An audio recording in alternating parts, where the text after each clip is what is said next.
All right, hey, what's going on, guys? Welcome back to the Antler and Feather Co. podcast, the podcast for new and adult onset hunters. My name's Vince, and I'm here with my co-host Bryan and my good buddy Jason Thornton. You know him as Edible Outdoors Cook. You know Bryan as Bobcats and Broadheads, and you know me as Antler Feather Co., but probably not recently because I am banned and I am in Instagram prison. So I'm going to get this out of the way right off the bat. I am obviously sick. So bear with me on the voice. I'm going to have to do a lot of editing to keep my coughs and everything else out of it, but we had to get this one done for you guys. That's a lot to say and not a lot of lung space for breathing. Before we get going, I just want to shout out a couple friends of the show, and then we're just going to hop right into it. I don't have a whole lot of voice to do a bunch of long intros. So for starters, Buzzard Roost Saddles. Guys, check out Buzzard Roost. If you're going to get into the saddle game, today's the day to do it. Get a saddle before the season starts. Get practice in it. Get ready to go. If you want to try it for yourself, use code all caps AAFP10. That's going to get you 10% off your Buzzard Roost saddle. Secondly, Our Grounds Coffee Co. is the official coffee of the podcast. If you guys want to try them out, Ed's getting a roast. I think Ed purchased a roaster, and he's got to do some renovations and get everything up and running, but he should be pumping coffee back out to the masses real soon. Use code all caps AFCO. That's going to get you 15% off your coffee order. Thirdly, more innovations. My buddy Kyle's got a really cool 3D printing company. They are pumping out archery-related 3D printed things, mainly for guys who are working on their own bows, but there's a ton of other stuff that he offers. I want you to check him out. Use code AFCO10. That's going to get you 10% off at More Innovations. And finally, this one's a new one, Bryan. I acquired this one last night. Adam's Precision Archery is now an official friend of the show. I needed Total Archery Challenge arrows, and Adam or Dustin, whichever one you want to call him.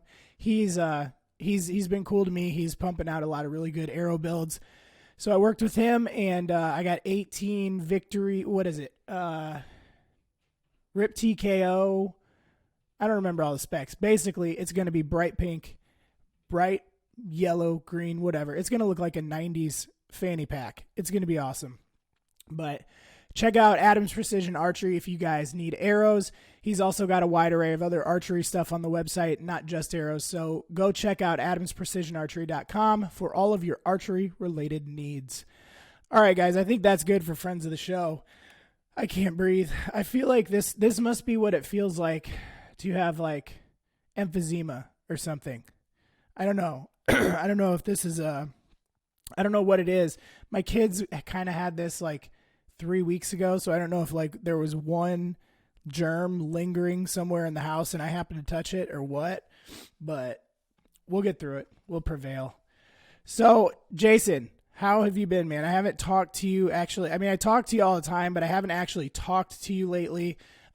Usually our conversations have revolved around me texting you pictures of poisonous mushrooms, asking if I can eat them, and you you replying, "Get the picture of this app. You're going to kill yourself." So how have you been, man? Man, everything is wonderful. I'm enjoying life. I'm actually at deer camp right now, doing some work post deer season and pre-turkey season.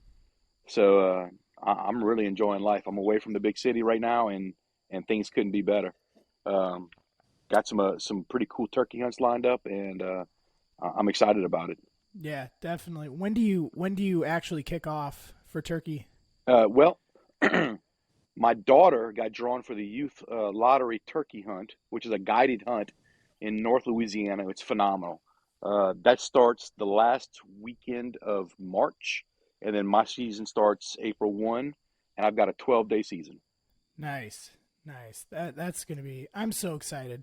Like when you guys listen to this podcast, for me anyway, and for Jason, I think for you too, Bryan, I think we're all going to be just under that 1 month mark, from opening day for all of us. And man, I'm so excited.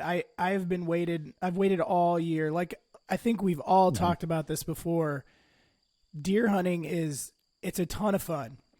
There's few things that are as awesome as deer hunting, but turkey hunting trumps it by a millionfold. And yeah, I'm super pumped. Bryan, are you have you been pumping up your turkey decoy? Is it going to be usable? I know you practice with your bow with it all the time. Is that thing still going to be usable in the field? Oh yeah, it's good. It's good. It's got a couple holes in it, but it'll be fine. It's just for air conditioning. It gets a little hot down here in the south. I feel like you're gonna what I picture in my brain is you've got this turkey decoy and you set it out there on a stake and the thing's pumped full of holes. I feel like it's in the old days when they'd chop someone's head off, put it on a stake and put it in the middle of the town. I feel like that's what you're doing with that decoy. You think it's going to ward them off? I hope not. I've got a lot of I would eggs ask in that Jason. Jason's the expert. He would know more than me, but it feels like you're giving away. You're putting just a dead turkey on a stake. My first question is, why does it have holes? Is it because you've got toms so close to the decoys that when you shoot a tom, you're peppering your decoy as well? No, not at all. I shoot it. I shoot it. Okay. So is that in lieu of So shooting? I archery hunt turkey. No. So I archery hunt turkey, and in season preparation, I set it up in front of another target, just so I can get that realistic feel and that size and the speed and everything getting ready to go. Yeah, he's got like a $14. It's like a foam. It's almost like your decoy is a target. It's like a foam. It just folds, and I mean, it's good. It works so far, and I can shoot it. That's awesome. I actually considered doing that. This weekend I was going to go do some preparation for tack. And I was like, I ought to take my Jake decoy and do that. Just like one or two arrows. Cause mine's more of it's the moldable, but it's like hard plastic, I wouldn't shoot a hard plastic one. Not like hard plastic where it's going to like break, but it's kind of like yours is, where it's like, it's pliable. And I think you could pull it off. I don't know. I bet if you went underneath it with like a lighter, you could probably like melt it back together, even if you really needed to. But Jason, you're a shotgun turkey hunter, right? Oh yes, I love to bow hunt, but I put it up for the turkey season. I definitely gain every advantage that I possibly can for the turkeys because I need it. Yeah, and yeah. These, I was yeah. Go, Bryan. No, go ahead, Jason. You're up. I was gonna say these Louisiana turkeys they're no joke, man. I've hunted Rios in Texas that I'm fairly certain Stevie Wonder can tag out on, but these turkeys, Jesus, they are tough, man. They're no joke. Yeah, it's the same. So where are you at, Bryan? I'm in Eastern North Carolina. Okay, so well, first of all, the property that I'm hunting doesn't have a huge turkey population to begin with. We have a ton of raccoons and pigs, and as we all know, they'll just destroy a nest in a heartbeat. So we've had this massive trapping operation going on, trying to reduce them to help with the turkey population. But it just seems that they are just so wary, and we're hunting them in such thick stuff that you might have a turkey at 35 yards and you just can't see it. And he just won't. Jeez. He won't come in any farther. And if it's out in the open, 35 yards, that's a gimme shot with my shotgun. But it's just, man, it'll test your patience here. Yeah. What kind of stuff? We're going to take just a second to make this a little informational for new guys or for people who might be like managing their own turkey property. What kind of stuff are you doing for predator control for those coons? Like specifically, is it trapping, hunting? What kind of things are you implementing? All right. So, let's back up. The trapping, we start with the pigs. We used to record our harvest every year, and we kind of loosened. We stopped doing that for whatever reason. But in 2019, the last year that we recorded the trapping numbers, we trapped and or killed 313 pigs on the property. Holy shit! Yeah. So, and we weren't trapping raccoons very heavily then, but we since have started. And I think last year, between all of us on the property, I want to say the numbers in the 200s that we trapped raccoons. So we Man. start as soon as February 16th is the first day that we had to start trapping here. Our deer season runs through February 15th. So the 16th we're putting out traps. So we are starting to see a lot more turkey. And 10 years ago, this property was phenomenal for turkeys. But when the hogs and the raccoons moved in, it's just, well, the raccoons have always been here, but we were trapping them pretty heavily.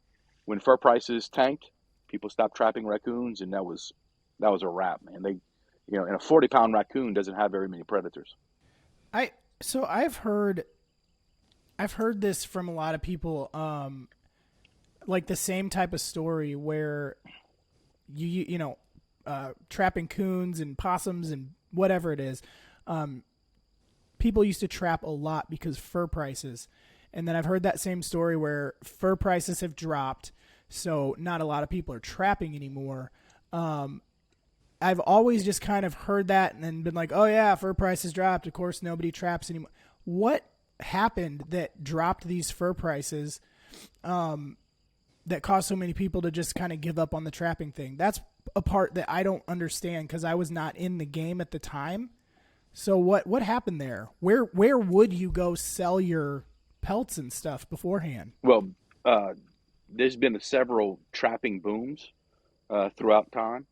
There was one in the late 80s, early 90s, and then another little spike in it in the late 90s, 2000s. But when PETA came onto the scene and made a big deal about fur coats and fur this and fur that, I mean, people just really paid attention and stopped buying anything that was made of organic fur. Now there's still a fairly decent market overseas. I think Italy buys a lot of them, but as far as one raccoon now, a fleshed out pelt sells for like $2 or something. That's a lot of work for $2. Well, it seems like it's so damn important for turkeys to, I mean, what else can you be doing with raccoon? Like, I feel like more people are starting to get back into trapping. Turkey habitat and predator control has been like a real big topic the last 2 years that I've noticed, compared to the first year that I came in. But what can you do with those things now? Like, is it just like a kind of just get rid of them, or are you one of the guys that likes to eat them, or like what? Other than just for the good of the turkey, what else can you do with those if you're somebody who is real hardcore about like, I'm not going to kill something unless I'm going to be able to eat it and use it? So, because I've had that conversation with people too. They're, if you're going to kill them, I want to use them for something. I don't want to just kill things to kill them. And it's like, yeah, but you got to understand they're also killing the turkeys. And then you get in that moral debate of like, well, whose life is more important here? Right. And usually that's more of a non-hunter friend that gets on that debate. But what else can you be doing with those things? Well, they are good to eat, actually. There's a stigma behind it as far as, the cute little raccoon that shows up in every cartoon and but they are good to eat. I ate one, just the last one that I killed. It ended up in the pressure cooker. We made pulled barbecued sandwiches out of it. And it was fine. If I would have served it to you, you never would have known. You'd have thought it was pork or something. But, so people don't trap for the pelts anymore. But if you're not trapping for property management, you're probably behind the curve, because it doesn't take them long to procreate. And, as far as turkeys are concerned, they'll just destroy a nest in a heartbeat. We're also, there's a group of us that hunt this property. Along the lines of management, we've also instituted a bounty on coyotes. So, our annual dues are reduced by $50 per coyote that we bring in. Oh, nice. So not only does it help the turkey population, but it also helps the deer population as well. I think everybody's seen that graph where one coyote is responsible for 21 deer a year or something like that. How is that happening? I was talking to my buddy Tom about that because we were at one of his properties and his mom was we were talking about coyotes and his mom was asking, why do you want to kill coyotes? And we're like, well, it's bad for deer, it's bad for turkey, they're just a nuisance, they don't really do anything. And it's not that we want to eliminate all coyotes, but we want that good balance in nature. where currently it's way out of balance. There's way more coyote than there is anything else. She asked, well, how is a coyote killing deer? Now, coyotes, to my knowledge, and I could be wrong, they're not like tackling deer, taking them down out of nowhere and eating them, are they? I mean, are they actively killing deer, or are they taking advantage of sick deer or things like that? Fawns. Yeah. Ah, okay. Yeah. All fawns. And I also read that when they mate for life, and then they start hunting in pairs. So that's a big end like of a it little too. wolf pack. Yeah, but then I also, on the other hand of it, a buddy of mine has 50 acres. He says, well, I know that there's a pair, and I'm going to let them stay because they're going to run everything else between this radius off. Even their own offspring, once they get able to hunt on their own, they're pushing them out. I don't know how true that is, but that may be an answer for him. I'll tell you if it works in the next couple of years. Well, if it is true, I mean, it speaks to, like we said, when we talk about predator control, we're not talking about eliminating all raccoons, all coyotes, all possums, but finding the balance. And maybe that's kind of along the lines of that balance that we're looking for, like what your buddy's doing. Absolutely. Yeah. So you're in Louisiana, do you have alligators you have to worry about as well? Or are you further north? We don't have to worry about them. Oh, no, they're all over. Okay. Matter of fact, there's probably going to be one here about 20 feet from me by the end of the day. Yeah, I'm serious. He said we don't have to worry about it. But we don't worry about them. They're, they do their own thing, but they're not, as far as predators, they're fine. Yeah, so we turkey hunt the swamps a lot. You're right on the swamp edge. That's where the turkeys like to be here in North Carolina. And I would just, obviously it's too cold up here for alligators. And me being from Florida, I have a mutual understanding of how they work and how they run. So I don't like to get too close to them swamps if I don't have to. Well, to me, it's the weird part is during turkey season is right about the times their eggs hatch.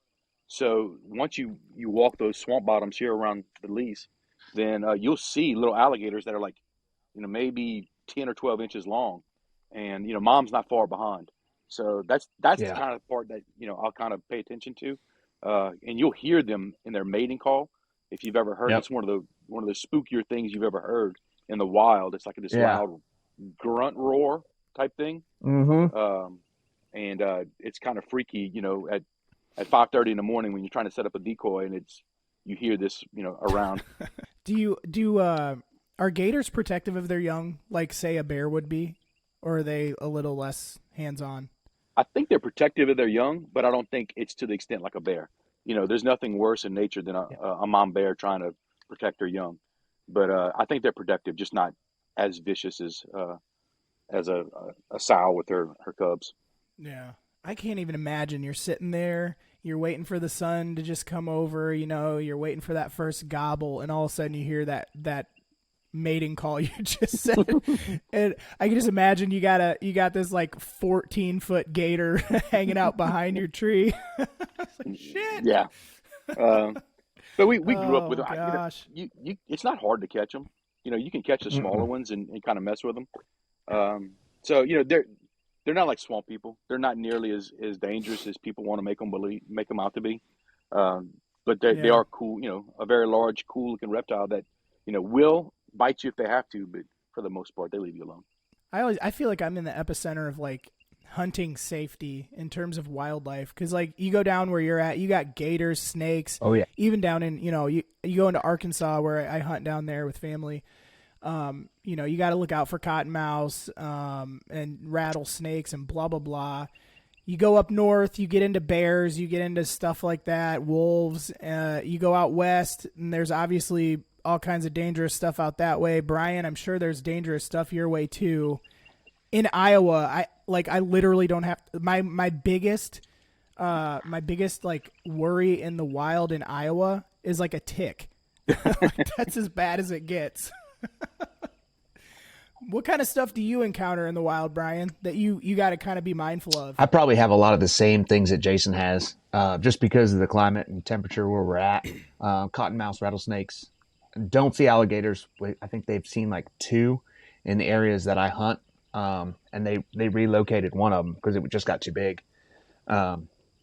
But black bears and coyotes, that's about it really.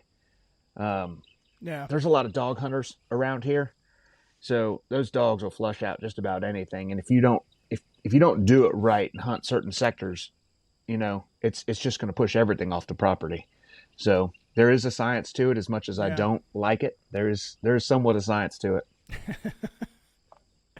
Do you guys have any cats you got to worry about? I was listening to Joe Rogan's podcast yesterday, because you would think, me being a podcaster, I'd listen to all these podcasts, but I don't. I listen to like a couple friends' podcasts and then Joe Rogan, and that's it. I'm really not a fan of podcasts, although I create one.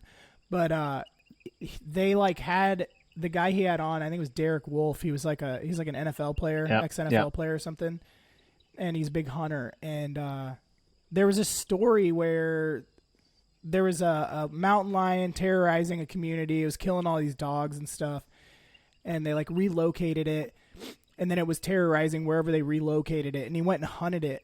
And you've got to see the picture of this thing. He claims it's 220 pounds, and I firmly believe it. He said it caped out to like 173 or something, but he's an NFL lineman, so he's a giant dude. This cat is bigger than he is. It is unbelievable. And I can't, like, of all the things in nature that scare me, a cat would be the worst, because those things, you're going to be dead before you even realize it's behind you. But regardless of that, do you guys deal with mountain lions or anything in your areas? So first off, let me go ahead and say I thought you were talking about like feral house cats. No. When you started this, I was like, no, we don't have any wild cats running around. Those damn farm cats. Yeah, that's where I thought you were going, because I spent a year in Japan and there are feral cats everywhere. Yeah, you got to be careful; they may end up in your food. But that's what I thought you were talking about initially. But no, we have bobcats, and I'll encounter 1 to 2 every single year. It's kind of where my name stemmed from. But other than that, I've only had one really test my patience, and he tried to circle me and then thought about getting in a tree with me until I drew back on him, and he thought otherwise. But that's about it for here. Nothing bigger than that. And you mentioned being in Japan. Jason, were you in the Marine Corps as well? Yes. You two both served in the Marine Corps. That's pretty cool. So thank you to both of you for that. Just a side note. Did you guys get opportunity, Bryan, I kind of know your story. Do you guys get opportunity to, when you're stationed out in other countries or things like that, can you hunt while you're out there, or is it pretty much business the whole time? It depends on your assignment type and where you're at. So like when I was in Japan, there's really not a lot of hunting there, but there was a lot more fishing. So we did a lot of fishing, bass fishing, ponds and everything like that. But just getting around is super tough. Luckily, a buddy of mine had a car. I had a Japanese driver's license, and we kind of figured it out. How'd you get that? I just applied for it. I didn't have to take a test or anything. But everything's on the everything's on the opposite side. So whenever you go to hit your turn signal, your windshield wipers go off. So they call it the Japanese turn signals when your windshield wipers go off. So everyone in Japan knows you're turning. They just don't know which direction. I just rode a bicycle everywhere, just because it's super easy. You just, here's a bike, and you fix it, and keep your eye on it for a few days. If it doesn't move, if it's rusted really bad, you can pull it apart. But like I said, a buddy of mine had a sports van that he had a boat tied to the top of. Sports van. Yeah. Nice. He had much different from a normal van. Yeah, it was super fast. Oh my God. So to ring it back into turkey hunting, you know me, I have a great tendency to take things way off track. Jason, what kind of stuff are you doing preseason turkey hunting? Are you a scout ahead of time? Are you just hop out there opening day and see what happens? Like, what's your plan for day number one? Well, I do some scouting ahead of time just to get myself in the general vicinity of turkeys. But I will spend all day one out. I'll stay the entire day or until I kill out on the property. And that's just walking. And, not only walking, but walking and scouting at the same time. So I just like to be out there day one, and I find that's probably the best day. It just so happens to coincide they're gobbling a lot, so I can probably pick up a gobbler fairly easily, normally around midday, and the walking that I've done from 6 a.m. to that first gobble. I've done a ton of scouting. I found a lot of turkey scat. Try to find a couple of roost trees, and hopefully bag a tom day one, and then I'll have a better game plan come day two. We only get 2 tags in Louisiana, so if I'm lucky enough, by Sunday of the first weekend, I'm tagged out, and then I'm starting to look for different states to hunt. So, Yeah. but again, I only have, I have a week and a half to get it done. So, if I'm lucky enough to tag out on Sunday, then, my season's already, only have a week left in the season at that point to begin with. But to answer your question, man, it's, it's just get out there and hunt day one and form a game plan. Man, I don't even take vacation in Louisiana Yeah. for turkey season. You're just that effective, huh? No, I'm pretty much No. burned. I've just pretty much burned it all out for deer season. But Yeah. it's been a couple of years since I've actually tagged out in Louisiana. I'm good for one bird, and then Yeah. it just seems like, man, like I said, it's just it takes so much effort to kill a turkey here. So we had this conversation last time. Do you think that turkeys are, and we know they can see for miles, right? They can pinpoint any movement, any pickup. Are they super smart, or are they dumb and scared of everything? I think they're dumb and scared of everything, Okay. and it helps that they have the incredible Dang senses it. to go with it. Yeah, that's we Yeah. agreed on that. I mean, their smells not so Yeah. great, but we know that they can see for miles, But it's just that I didn't know if they were really smart or dumb and scared of everything. Well, I think they pick up movement so much better than anything else. So if and you can almost see this when you're hunting deer and you're not trying to kill a turkey. When you have a flock of hens walk up on you, and maybe there's 8 or 10 in the flock, and you're in a deer stand and you're sitting there, and if you just kind of, it almost feels like when you blink, they pick you up. They'll pick their heads up, and I'm like, good night. They don't know what they're saying, and that's where the dumb part comes in. But they know something just happened in that tree right there. Yeah, yeah. Yeah, I think thank God that he did not give them a nose, because I don't know that you could kill a turkey if that thing could smell, if it had any even like close to a deer paired with the rest of its senses, like the turkey population would be booming because you would never be able to get one. Kind of going back to how you scout. I'm asking from me still being a newer hunter in terms of turkey. This will be my third turkey season. How do you actually scout for a turkey? Now, we know we walk around.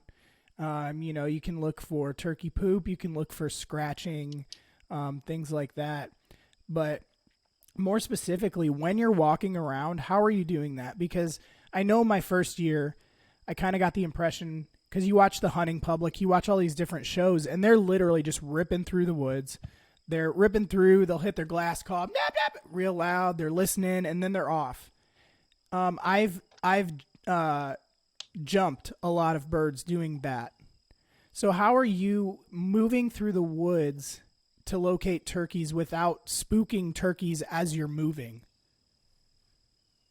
For Jason? Yes. Yeah, you can go first, and then Bryan. I want to hear you too. I think I know Bryan. You just rip it and kill him. No, not at all.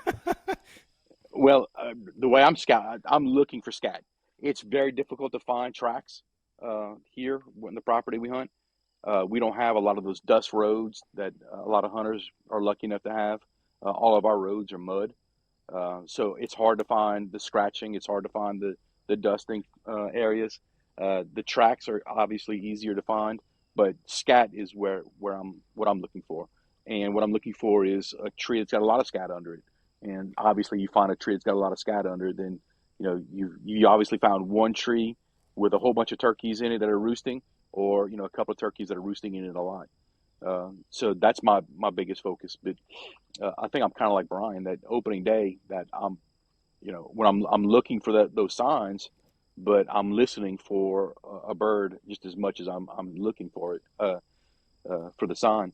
Because I think we've all read, and it's actually true here, that if I can get a turkey to gobble at noon, I can almost guarantee you that, if it's not a Jake, then I'll bag it.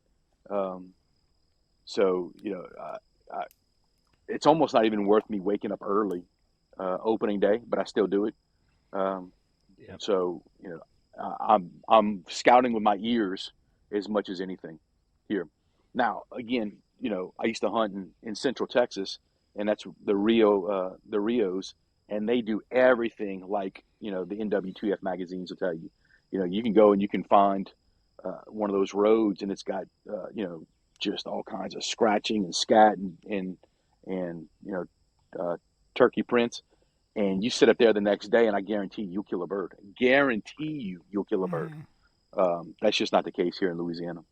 Yeah. And you can use your binoculars And at sunset, and you can find 15 trees. If you sit up on a hill, you can find 15 trees that got birds in it. that's helpful. And kind of talking about the time of day you guys were talking about too.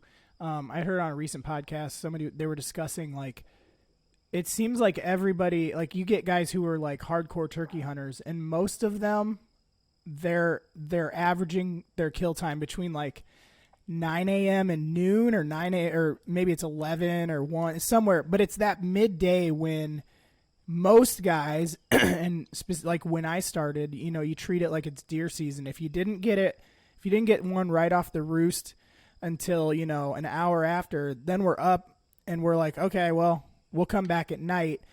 But it seems like most experienced turkey hunters are actually killing in that mid time, and I would like either one of you can talk a little more about it, but the reason for that. But it seems like that time when you think it's time to get out of the woods, go get a sandwich, go fuel up with some water back at your truck, it's actually the best time to be out there. So for people who don't know why is that, guys? Yeah. Brian, you can go so first. for me, what I've noticed is just because their eyesight is and their hearing is so impeccable, if they're in the roost and they see something that they don't like coming in the morning, if you're not, low crawling, sneaking them up, they see me, I'm down type of thing, they're going to stay in that tree and know that until they can readily identify what that predator is, what's going on down on the ground. And then they'll say, okay, hey, it's time for me to fly down, find some food, find me a friend. And then they kind of go from there. That's just my personal experience. I've just seen so many guys drive up and down dirt roads with their trucks calling. And then I can physically see the turkey in the tree, and they're waiting. They're just going to wait until that threat level's gone, and then they're going to go ahead and descend down. How about you, Jason? Why do you think that killing a turkey in that kind of mid-morning is such a great time? Well, what I think is happening is that when they pitch down, they hen up very quickly. So they'll pitch down, Mm-hmm. and there might be two toms in one tree, and this tree right here has got 7 or 8 hens in it. And when they pitch down, they come together and they hen up real quickly. They do their business, and then, probably late morning, 9 o'clock or so, they all split up. The toms will split up, and they'll go feed, and they'll start feeding, and then all of a sudden, now you're mimicking a lonely hen again. He's like, oh, I got another girlfriend over here I can go visit. So, kind of mid morning or so, once they've separated from their hens, if you're acting like a lonely hen, then there's a good chance that he'll want to come visit and get shot in the face. Yeah. That's kind of, yeah, that's what I've heard too, and it makes a lot of sense. And I don't understand, because I mean, people have been turkey hunting for years and years and years. It's a pretty, I mean, I know that there were lulls where turkeys were just kind of almost extinct, but I don't know why that pattern has worked.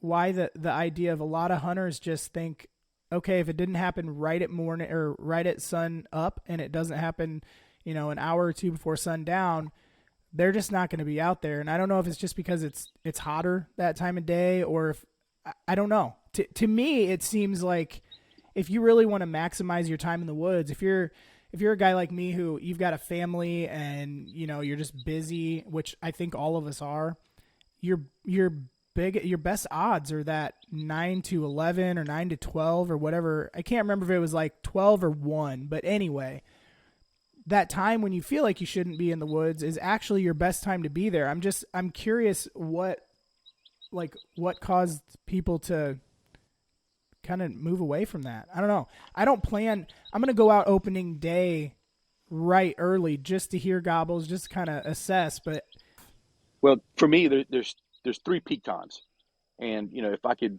unfortunately, I can't just in and out like that. But my favorite time to hunt would be probably 10:30 to noon. But there's the right off the roost is a good time to hunt because if you can act like that hen, he may try to hen up with you. So I really don't want to miss that opening, 5:30 to 7 time frame, because there is a good chance you'll kill a turkey off the roost. And then again around that midday thing, and then again on the end of the day when they're going back to roost. If you know where they're roosting, you can actually ambush them on the way back to the roost. I don't like doing it that way, but come day 10 or 11, if I haven't filled my tags, then I'll ambush them on the way to the roost. But so if I could just teleport in and out of the field, that's what I would do. I'd be in right at first light, be in at lunch, and then be in right at last light, and I'd be happy. Yeah, It sounds like a good. Is that kind of how you operate, Bryan? Yeah, I get stubborn sometimes if I hear them gobbling or if I'm set up and I think I can close the distance. I bet I'll sit all day, just like Jason was saying. That first day, I'm doing a lot of walking, a lot of listening, not a lot of calling unless I get into it fast, and then I'll start hitting the call and doing whatever. But like I said, I go in super light because I'm cheap and lazy, and then I just kind of so I can move, and I kind of know where they're at beforehand. Like I said, I stop on the way to work, go on the way home, and I listen to them, and it's just kind of just echolocate them and figure out what they're doing and how they're going. But we can find scat around here, and you can tell hen poop from Jake poop or large tom poop because the way it curls. So that's a good sign there. Like hen poop is always straight. And then Jake poop will actually make a J. And if it's a little bit bigger, it'll start curling. So that's how you can tell what's in the area. I got into a conversation with somebody because I feel like a lot of people are doing a lot for conservation and habitat improvement. Predator control's more on the radar. But I got into a conversation with somebody about, should we, as hunters, if we really care about the turkey population, should we be killing less for just a short period of time? Maybe it's a year. And I actually we were going back and forth because I had this idea, because obviously I just got big into photography, and I'm like, you could actually turkey hunt a turkey exactly the same as you would with a gun or a bow. And then when you would shoot them, you can get a pretty good picture of them. And just kind of throwing around an idea of like, maybe it would be, I get 2 tags in Iowa. I've got 1 in Illinois. I'm hoping to get to Missouri. Maybe just one of those tags in Iowa. I just don't plan on killing one. And so we were throwing around this idea, and I ended up getting a hold of Dr. Woods at Growing Deer TV. And he was like, yeah, I don't think anyone's going to get on board with that. And the problem is not toms. You need to focus on poults and habitat. And I don't know. I don't know enough about it, and he knows a ton about it. But do you know what's a good balance of having mature toms? I mean, I don't know. It seems like to me, the less turkeys we kill, tom-wise, the more breeding that can happen. But I'm sure I'm completely wrong on that because I don't understand the whole background of it. But I don't know. That wasn't really a question. That was more of just me rambling with the statement. I'm gonna tell you, I don't think, because I'd be willing to bet, and I don't know the numbers in Louisiana, but hunter harvest is not going to be the issue with the turkey population. Again, we have a very short season with 2 tags each, and like I said earlier, I can't tell you the last time I punched both tags in Louisiana. I normally punch one, and not from a lack of trying. I'm trying to punch two. But me killing one turkey a year is, I would imagine, not straining the population any. Um, there's some numbers out there, and I'm not going to remember them off the top of my head, but they're staggering, where scientists have or biologists have looked at nest predation, and they'll tell you that out of every 100 nests, something like 5 survive, and then once they hatch, Ew. out of those poults, another 50% of those poults will fall to predation. So, I mean, if you start looking at those numbers, where that means out of 100 nests, maybe 7 poults live, to be adults, then that's the issue lies elsewhere. And again, I think Yeah. the same biologist was again looking at that the mesopredators, those mid-sized predators, and the problem with those things are, when they find a nest, they don't just eat one egg; they consume all 5, 6, 7 eggs, whatever it is. And so one nest discovered is one nest destroyed. uh, and it's Yeah. not like they don't breed year round like a pig or a rabbit. So once that those in the spring, once those nests are destroyed, that's it. You've got to wait again till the next nesting season. Um, so Yeah. and he attributed it back to the low fur prices in the trapping season, which makes a ton of sense. Um, so again, I don't think it's the hunter harvest, and I think he's right. Shooting the toms is not the problem, because one tom can fertilize a ton of hens. I don't know what the exact number is, but one tom is taking on several hens. So if you've got maybe 5 toms, they could probably service 20 hens or 25 hens or whatever that number is. So just taking one out of the mix, Mhm. it's nice to be 18 again. One Yeah, yeah. one That was one tom can take on several hens. Now you've got some states that, Yeah. I think Texas is one of them, where there's a fall turkey season and you're allowed to shoot hens. In no way, Mhm. shape, or yeah. form would I ever consider doing that, but I understand it. And what from what I can gather is, those people that shoot fall turkeys aren't turkey hunters. They're just shooting that turkey for meat. So, like, Yeah. they're going hunting. It's the day before Thanksgiving. Oh, there's a turkey. How how apropos that I'm gonna shoot a Yeah. turkey right before Thanksgiving, and we'll cook it. And I don't mind Yeah. those types of people. I'm fine with that. But I can almost guarantee you, the people that pull the trigger with a rifle in the fall season do not do zero turkey hunting in the spring, and I'm okay with that. But Yeah. they're allowed to shoot hens. Um, so I wouldn't suggest that. If you're going to pull the trigger with a rifle, at least make it a tom. Yeah. And Iowa's a state. We have fall turkey as well. Illinois. I'm right across the border from Illinois and Iowa, and both of our states you can fall turkey hunt, and I have the same thought about it as you do, as well as, like, in the fall I'm deer hunting, man. I don't want to mess with turkeys in the fall. Yeah. The only reason turkeys are so fun in the spring is because you can interact with them. I don't I don't think that it's nearly as fun. The way that it's been explained, how you hunt turkeys in the fall, does not seem nearly as fun as spring turkey. No, but that being said, if we had a fall turkey season and I was up in a tree with a bow, I've never harvested a turkey with a bow. That would probably be tempting. So I've done a lot of research, and I don't know if you guys have ever seen numbers change, um, as into like tag wise. So we used to have, so I had 6 tags in North Carolina for deer, and it was 2 antlered, 2 antlerless, and 2 either or. They have since changed that due to population, and that's all because responsible hunters are recording their harvests, which is why a lot of times they'll change seasons. So there's a science behind it. I'm not anywhere close to being that guy, but like you were saying, Jason, there's 5 toms can service 50 hens, and then you don't. I mean, if you cut that way down, so everybody got 4 tags, then you'd have that one tom that just is running around looking like Ron Jeremy because he's trying to repopulate everything. So it's not, there is definitely a science behind it. And not, I look at harvest numbers for the state, for like state of North Carolina last year was like 2,000 claimed turkeys. For a state this size, I mean, that's a low number based on, just sheer square footage, square mileage. So I don't think that it's going to have to be an issue, but I don't think we're going to get a fall turkey season anytime soon. Yeah, it's interesting that that's.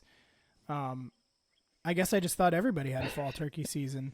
I mean, I'm glad that your guys' states are kind of saying, "Hey, nope, they're off limits, only in the spring." But so what do you think we can, both of you guys? What do you think we can do as the hunting community? Like, I do think that turkey hunters more than anything are very, very passionate, and they're getting more passionate as time goes on in the recent years about predator control, about habitat, all of that stuff to make the world a better place for turkeys.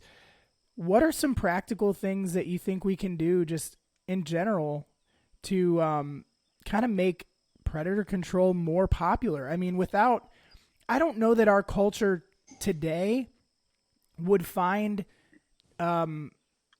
trapping for pelts to make money. I don't know that would be a popular thing amongst the younger generation. I could be wrong, but it seems like an old timey thing. And I don't foresee pelts ever selling for money again with the way our world's going.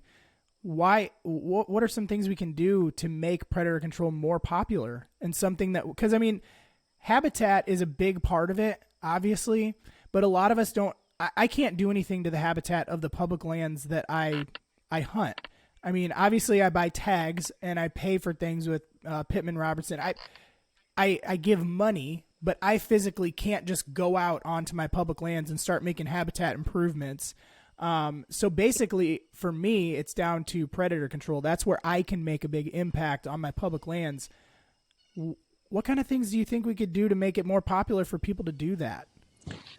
That's tough, man, because I've had a good friend of mine, grew up together in Central Florida, moved to California, and he became very Californized, right? He's like, oh, predators, hunting, that's not my thing, this and that and the other, until a coyote came into his backyard and literally took his dog. So now he's like, okay, well, guess what? He went and bought a crossbow. He got camouflage. He's like hooking up. He's sitting on the roof of his house for hours on end, waiting on this coyote to come. Like, he's like, I need to start hunting coyotes. I feel like this is ridiculous. He's having to look at his wife and 3 children just demolished because this coyote stole his dog. That dog's never coming back. Yeah. But that was one of the things. He's like, I didn't realize it was such a problem, especially in like San Diego, California. Coyotes coming down from the mountains, they're being pushed out of their habitat because of, XYZ. He goes, this is a real thing. This is one of those things. He called me right away. He goes, how is this a problem? I said, well, it's a big problem everywhere. It's just different animals in different areas, like Florida, Louisiana, hogs are huge. Georgia, hogs are huge. And there's really no season for them. You just got to, if you see them, blast them. And we had that on a hunting club I was part of, that it didn't matter the season, if you saw a coyote or a hog, pull over and shoot at it, because everyone has a gun in their truck in North Carolina. So especially driving around the hunting club, you better have something. So just maybe opening their I think eyes. to answer your question, I think, that's what I'm saying is, educating the masses. And it is a big deal. With the coyotes, I've actually experienced some of that too, what your buddy experienced in California. And I live in a city.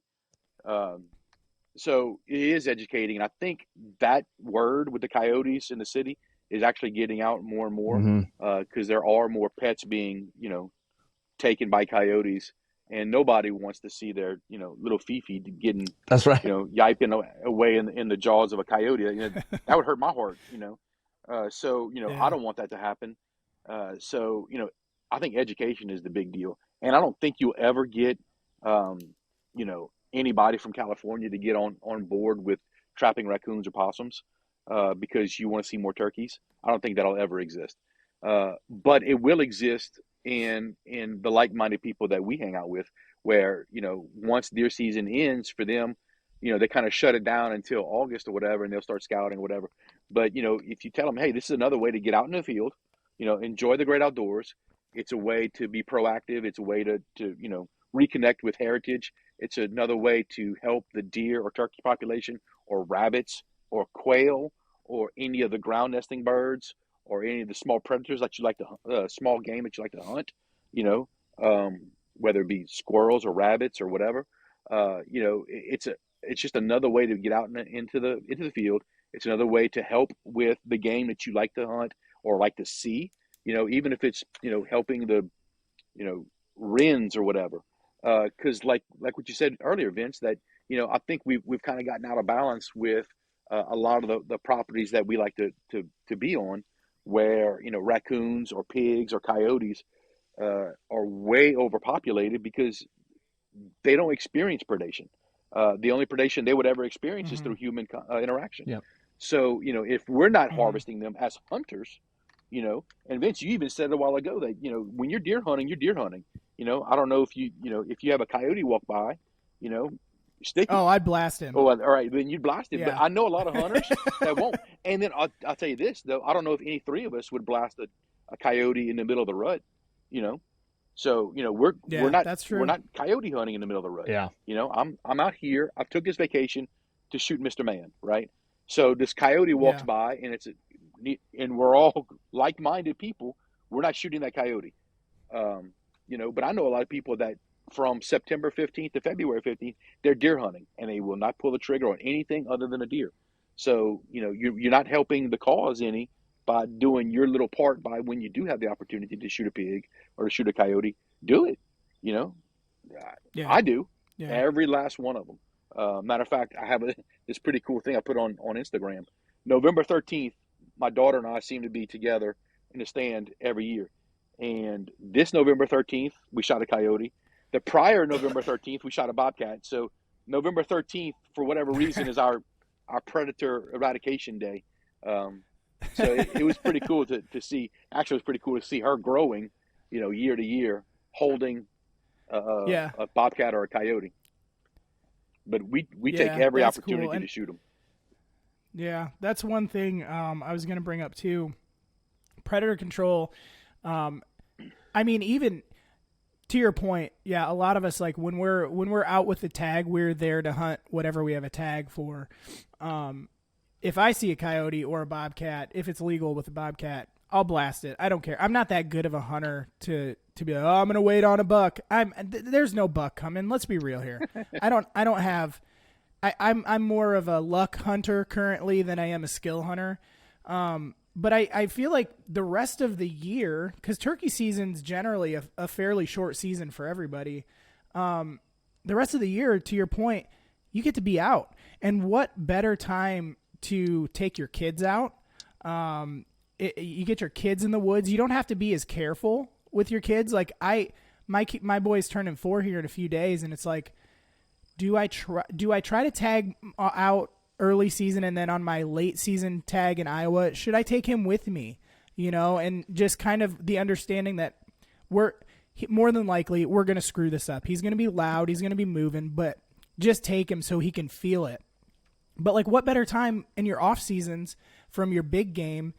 Just go out and blast a coyote. Like here in Iowa or over in Illinois, to the best of my knowledge, like I could take my AR out, which I can't hunt with otherwise for the game I hunt with, and I wouldn't. I stay to bow and shotgun for turkey, but I can get my rifle out. I can go do things at nighttime that you can't do normally.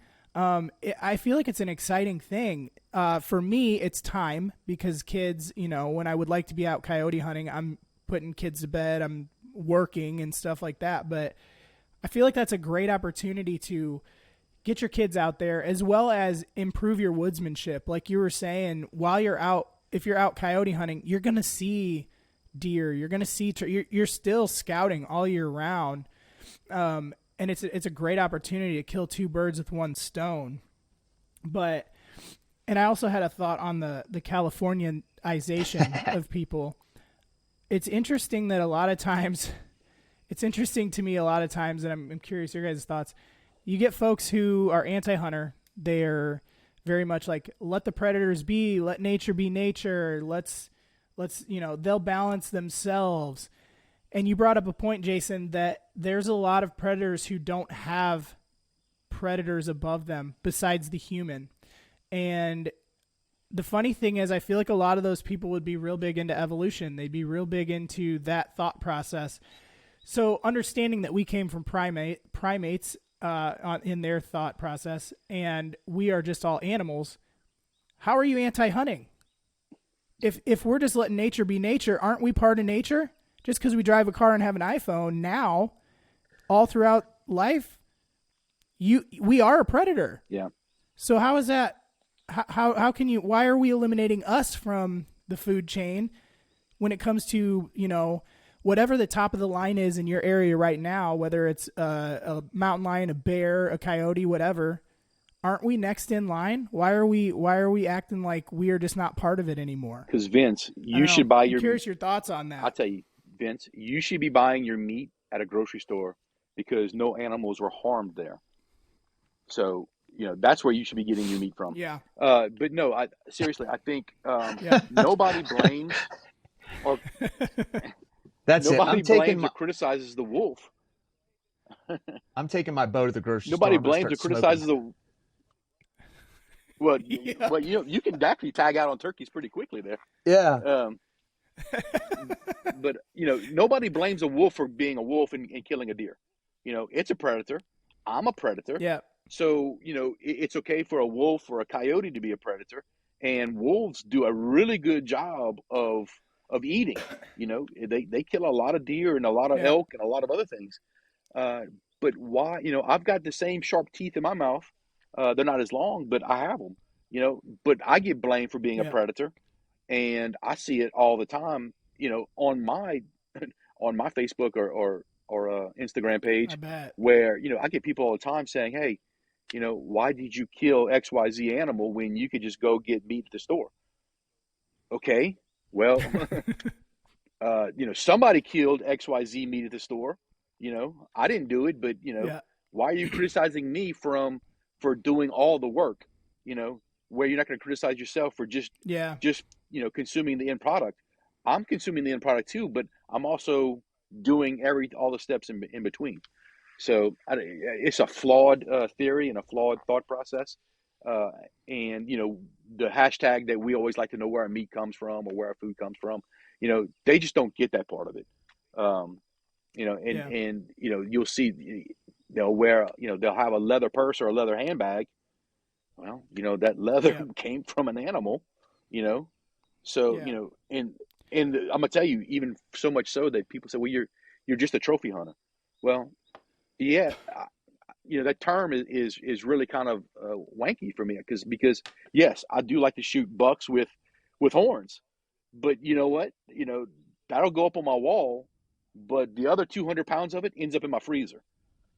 So it's just because I keep mementos from my hunt, whether it be a hide or horns or a tail fan or whatever. By the way, I keep every tail fan, every last one of them. Oh, Just because I'm keeping that doesn't mean that I'm not using the entire animal.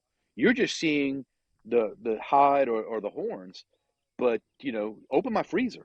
You'll see, in perfectly wrapped butcher paper, nose to tail, and that includes the tongue, that includes liver, that includes the heart. In turkey cases, that includes gizzards. So, I literally keep as much as humanly possible.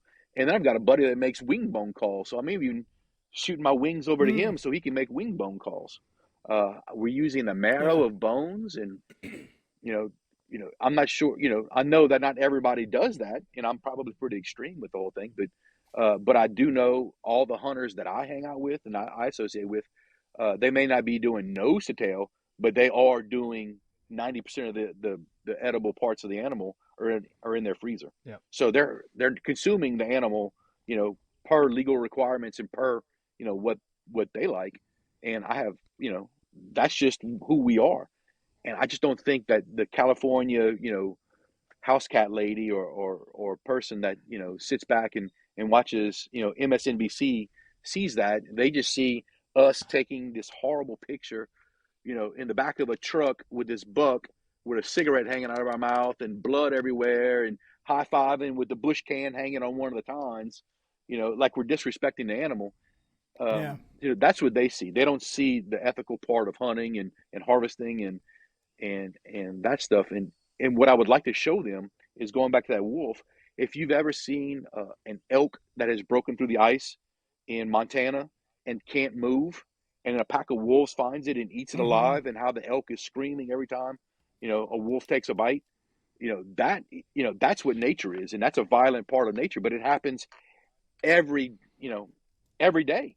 Even in the ocean, Yeah. people say, "Well, it was a violent shark attack." Well, every time a shark eats, it's violent. That's just the way it is. Yeah. Yeah. I think I think one of the best pages, and not that I sit and scroll and love watching it, but I think one of the best pages that any not necessarily non-hunter, because you can be a non-hunter and still support hunting. Any person who's anti-hunting needs to follow Nature is Metal, because everyone thinks that nature is this big, harmonious, wonderful, beautiful world where we're stepping onto their territory and we're killing them and we're blah, blah, blah.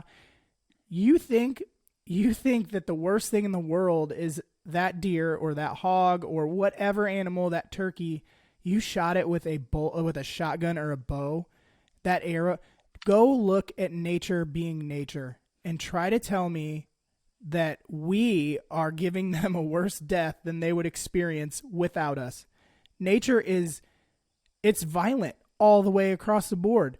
I mean, if you even, and this is an extreme example, but just to kind of put a bow on it, I think all of us, and this is extreme, but all of us would be anti-rape, right? We don't run around, but I mean, if you look at nature, I don't know how much consent's always happening, things like that with breeding. And this is not to make this a big deal, but just to say, like, for everyone who thinks that we're disrupting nature, we're going out into their world and we're killing them and we're just these horrible people, nature's freaking gnarly, man. I think the best thing, and a lot of people who hunt would agree, the best and most ethical, clean, quick, best way to go out for an animal would be via the hunter. Yeah, Absolutely. I agree. Also, for me, it's like, I mean, I have that fan sitting right there behind me with the beard and the spurs and everything. That to me is a memory. That's like my visualization. Yep. That's my scrapbook or my yearbook. Or people keep these stupid mementos that we, as hunters maybe think are dumb, but that's what I keep. I keep the antlers. I keep, all that stuff. Hey, I remember exactly when I shot this, how it all went down. And I have that memory is like, to me, that's a big part of it. Yeah. And I do eat a lot of it. Yeah. And I was going to ask Jason some recipes. I got a lot of questions about eating this stuff. You're the edible outdoors guy. Are the turkey legs where you're at? They're not like fair turkey legs, man. These things are not big like you get at the fair. You see the skinny guy with the big girl walking around. The turkey legs in North Carolina are they're tough. They're small. They're just, to me, it's almost not even worth pulling them off. Just because I think they run so much. They're not pen raised. But I want to hear some of your thoughts on that. Seasoning, air frying, deep frying, breading, all, let's hear it. Number one recipe. Okay, so, my number one recipe, I just submitted it to a magazine here in Louisiana, and I'll shoot you guys a copy. And I love it. It's a wild turkey Tuscan pasta where you make with mushrooms, preferably wild mushrooms that are edible, Vince. Me neither. I've yet to find one of those. Well, you guys need to come down. We'll spend a week here, and I'll show you. But wild mushrooms, spinach, Let's do it. Sun-dried tomatoes in a cream sauce with pasta, and turkey breast. One of my favorites. But I'm a pasta guy. I love pasta. But I really the turkey breast for me really does well with Italian dishes and really does well with Chinese dishes. So if you want to do sweet and sour, breast, turkey breast, really well. Teriyaki breast does really well. All the Italian dishes where you can actually do a pan fried turkey breast, or a schnitzel, does really well. Uh, the breast does. You can almost treat the breast as though it were chicken. Yep. Just full on. You want to deep fry it, you can deep fry it. Now the thighs and the legs, on the other hand, totally different animal. You have got to braise those slow, low fire for a long period of time, low and slow. They're not, like you said, they're not like what you get at the fair. The turkey legs are they've got that sinew on them, and it's almost like you're eating through a rib cage almost, because it's almost like it's contained inside of a rib cage. But if you get it to where it starts falling off the bone, that's when you start eating it. But the legs are difficult. The thighs are much easier. They do require low and slow, but you can actually do a lot more with them. The thighs are one of my favorites. I like to smoke them and put them in a gumbo because the smoking process will take an hour, and then the gumbo process a couple hours, and it'll start falling off the bone. So that's one of my favorite dishes. And the gizzards, guys, if you're not keeping the gizzards, you're doing yourself a disservice. Clean out the gizzards, and I keep the gizzards on all the birds, ducks and turkeys, and then I'll deep fry them. But you've got a gizzard's a really tough piece of meat, so you got to parboil them first, or pre-cook them, and I'll do that in a pot of water with we have the Zatarain's crab oil here. It's a liquid crab oil, and it imparts a really strong Cajun flavor on it.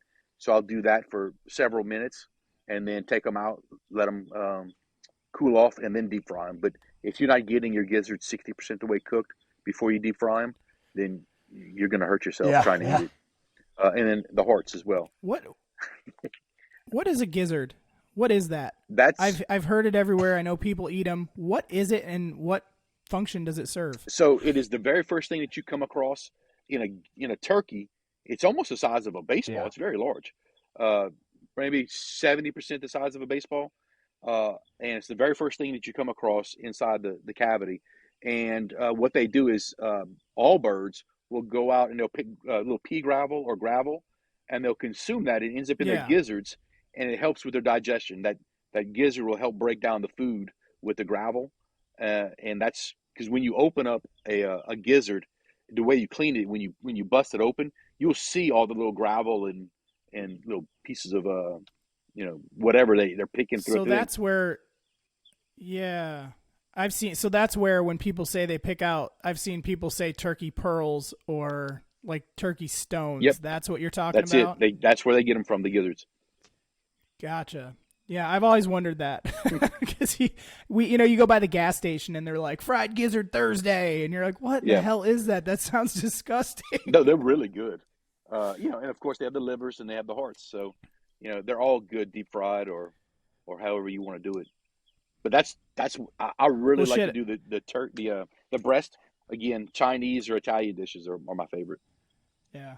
And, everything's better deep fried. You can deep fry a stick of butter and it's great. Absolutely. So I guess there's really no excuse for throwing away edible parts of an animal. No, not at all. And look, shoot me up a message. I'll give you a whole bunch of recipes. But deep frying the innards are good. It's just, man, like I said, it's not going to hurt my feelings if you throw away the legs because they are difficult to cook. But I keep them. They can be done. And last time we talked, and I'm not putting you on the spot here, but I'm just curious for kind of Brian's question. You've got your website, which we'll plug here when we get off. Has there been any headway made on you putting together a cookbook? Or is that kind of just it's in the background and someday you'll get to it? Oh, I'm going to put together a cookbook. I just, my timeline keeps getting pushed back and back. I find other projects that'll come across.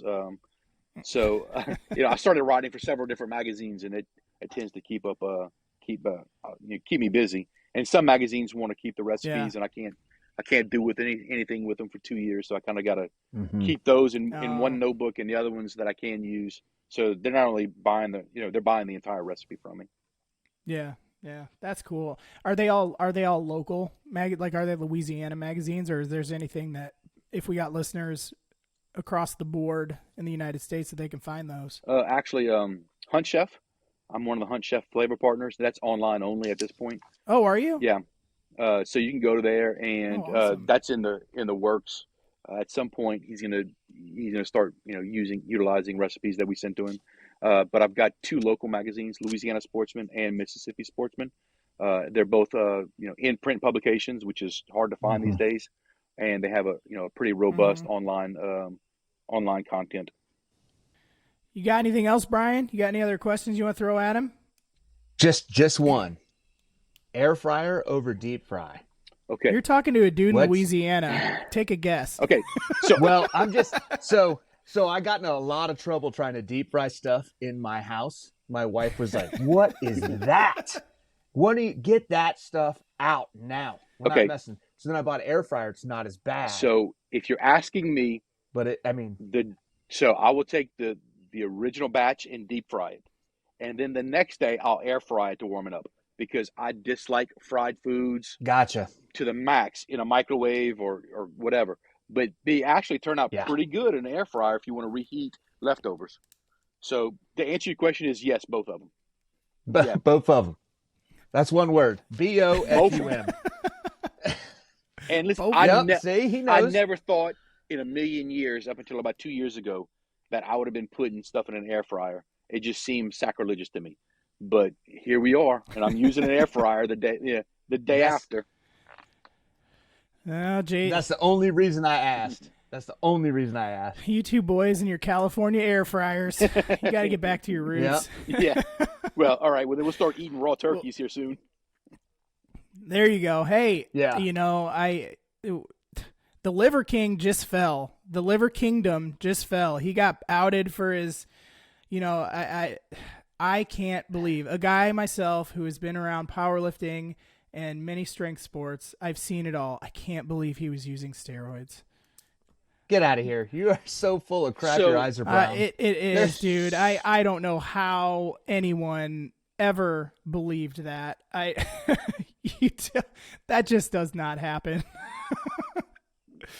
And he It's didn't. all marketing. He didn't. Mind you, he came out. I took steroids. I've been taking testosterone from a doctor. No bullshit. You did. This is not a result of TRT.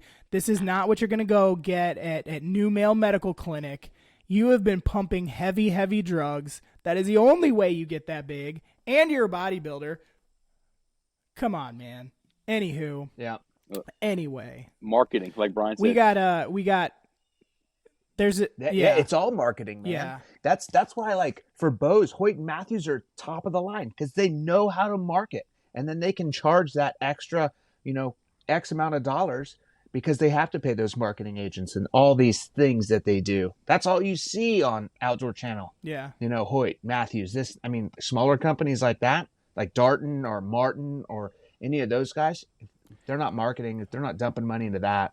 Well, and it makes That's what Liver King did. Yeah, it makes they do a really good job to make you afraid to buy anything else too. Because I'm now that I've dove into archery and stuff like that, I see the light. But in the beginning, like, you're not gonna go buy a dart. What the hell's a Darton? That doesn't, you know what I mean? Exactly. You're gonna get a Matthews or a Hoyt because otherwise you're gonna get a shitty bow. And they do a really good job to like make you like I was really when I was going to get a new bow, I was looking into Elite really heavy. I really like the Elite bows. And that was I ended up with a Matthews VXR because a buddy of mine hooked me up with a deal that I didn't have a choice. The deal was too good. But I didn't choose Matthews because of Matthews. Like I was looking elsewhere, and there was a certain hump I had to get over of like, it's okay to go buy a different brand of bow. Matthews and Hoyt aren't the end all be all, Absolutely. Speaking to Brian, who shoots a Hoyt, I shoot a Matthews. I don't know what you shoot. I don't know what you shoot, Jason, but I shoot an Acadian Woods longbow. there you go. But yeah, all of that said, that there's now a market space open for eating raw turkey because Liver King's fallen. So Jason, I think you need to step into that. Okay. Just be on there eating raw gizzards, spitting out rocks. Sure. I think that could be good. I'll start next week. Yeah. Spitting out rocks and chunks of your teeth. Yeah. Yeah. Hell yeah. You don't need those teeth. You'll be okay. Well, hey, Jason, let everybody know where they can find you online. Guys, again, Jason is, as you'll find out, Edible Outdoors Cook. He's got just his Instagram's littered with great content, food related. I've really enjoyed, I feel like in the grand scheme of things, I haven't known you that long, but I've kind of been able to see growth with your daughter as she's, out foraging mushrooms and she's hunting with you. I think that's freaking awesome. Even more so than a guy out with his young son, because I think as a hunter, like that's all like taking my boy out.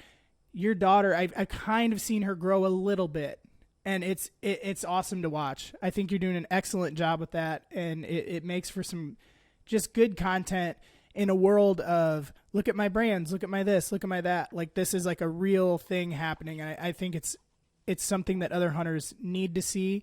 And it's just an encouraging thing to watch. Well, thank you. I appreciate it. And anywho, let them know where they can find you and your recipes and your website. Edible Outdoors Cook, Instagram and Facebook. And I also have a website, edibleoutdoorscook.com. And that's where at some point you'll be able to buy the cookbook at some point.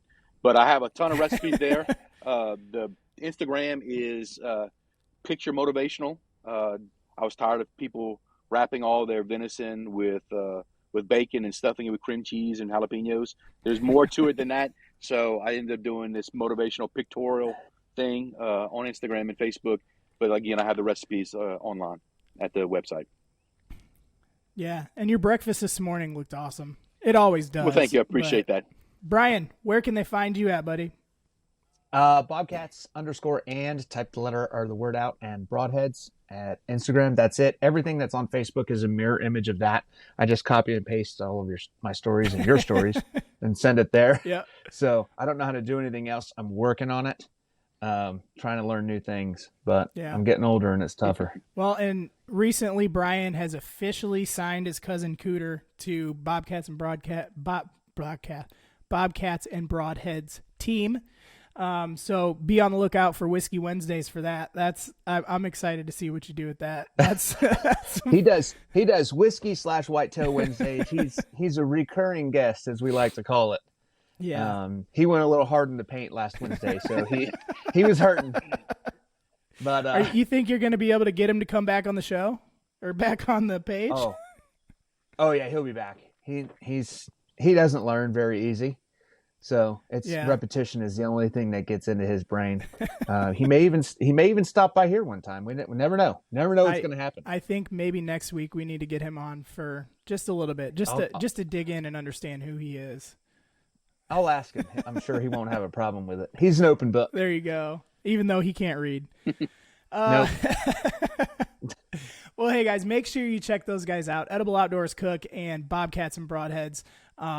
Make sure you're checking us out too. I think if you search for it, we're probably not currently going to just show up to you on Instagram, at least until the end of May, serving that prison sentence because it's Brian's fault, actually. It is. It's true.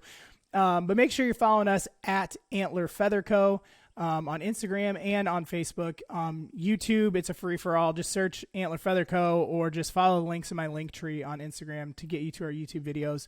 But make sure you're doing that. Guys, if you like this show, if you found value in it, if you've got new tools to put into your arsenal and take into the woods with you, make sure you rate, review, like, share, all of that good social media stuff. That helps us keep the show going, keep the show growing, and ultimately that's going to make you more deadly in the woods. So for Vince, Brian, and Jason, this is the Antler and Feather Co. podcast.